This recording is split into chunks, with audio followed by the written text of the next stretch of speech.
House Democrats and this deeply unfair trial have shamefully trampled every tradition, norm, and standard of due process in a way I've never, ever seen before. Mr. Trump was given no right to review the so-called evidence against him at trial. He was given no opportunity to question its propriety. He was given no chance to engage in fact-finding.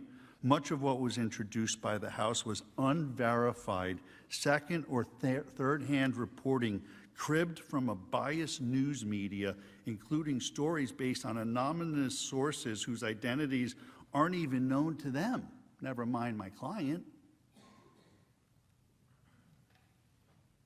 They manufactured and doctored evidence, so much so that they had to withdraw it. We had the evidence after we started the trial. They went on for 2 days. So in the evening, I was able to go back and take a really close look at the stuff. Myself and Mr. Castor and Ms. Bateman and Mr. Brennan, we all worked hard and looked at the evidence, 4 volumes of books in little tiny print.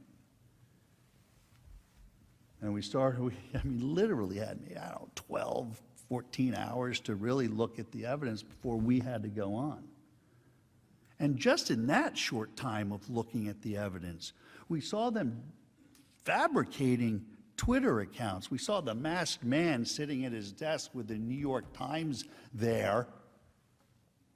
And when we looked closely, we found that the date was wrong, the check had been added. They fabricated evidence. They made it up. They never addressed that in their closing, as though it were acceptable, as though it were all right,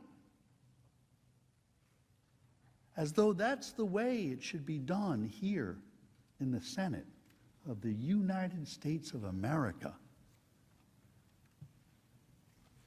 Fraud, flat out, fraud. Where I come from, in the courts that I practice in, there are very harsh repercussions for what they pulled in this trial.